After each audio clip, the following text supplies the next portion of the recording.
CMR ఆషాఢం శ్రావణం super sale up to 66% of 1+1 offers, combo offers ఇంకా మరెన్నో. కొమరం భీం కన్జర్వేషన్ కారిడార్ ఏర్పాటుకు విడుదల చేసిన జీవోను నిలిపివేసింది తెలంగాణ ప్రభుత్వం. జీవో నెంబర్ 49ని వెంటనే నిలిపివేయాలని అధికారుల్ని ఆదేశించారు సీఎం రేవంత్ రెడ్డి. దాంతో ముఖ్యమంత్రిని కలిసి ధన్యవాదాలు చెప్పారు మంత్రి సీతక్క, ఆదివాసీ నేతలు.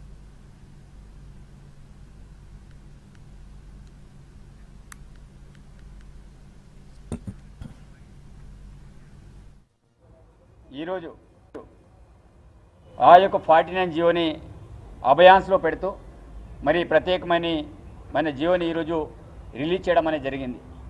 మరి ఒకవైపు ఆదివాసుల్ని ఆ రోజు మేము మాట్లాడి ఇవ్వడం అనేది జరిగింది. మరి సోయంబాపురావు గారి నాయకత్వంలో, అదేవిధంగా దండ విఠల్ గారు, మా డీసీ గారు, అదేవిధంగా మిగతా ఆ ప్రాంతంలో ఉంటే ఆదివాసీ లీడర్ అందరూ, కాంగ్రెస్ పార్టీకి సంబంధించిన వాళ్ళు కూడా జూపల్లి కృష్ణారావు మీటింగ్ పెట్టినప్పుడు 100% మాకు తెలియకుండా ఏదైతే వారు చేశారో ఫారెస్ట్ అటవీ శాఖ అధికారులు ఆ విషయంలో మాట్లాడి రద్దు చేస్తామని ఆ రోజు మాట ఇచ్చారు. ఇచ్చిన మాటకి కట్టుబడి గౌరవ ముఖ్యమంత్రికి విషయం చెప్పిన వెంటనే ఈరోజు దాన్ని జీవోలు రిలీజ్ చేయడం, మరి ఒకవైపు అక్కడ ఆదివాసులందరూ కూడా బంద్కు పిలుపునివ్వడం, మరి ఈరోజు జీవోలు రిలీజ్ చేయడం గౌరవ ముఖ్యమంత్రి గారికి, అదేవిధంగా జూపల్లి కృష్ణారావు గారికి, అదేవిధంగా అటవీ శాఖ మంత్రులు కొండా సురేఖ గారికి, సీతక్క గారికి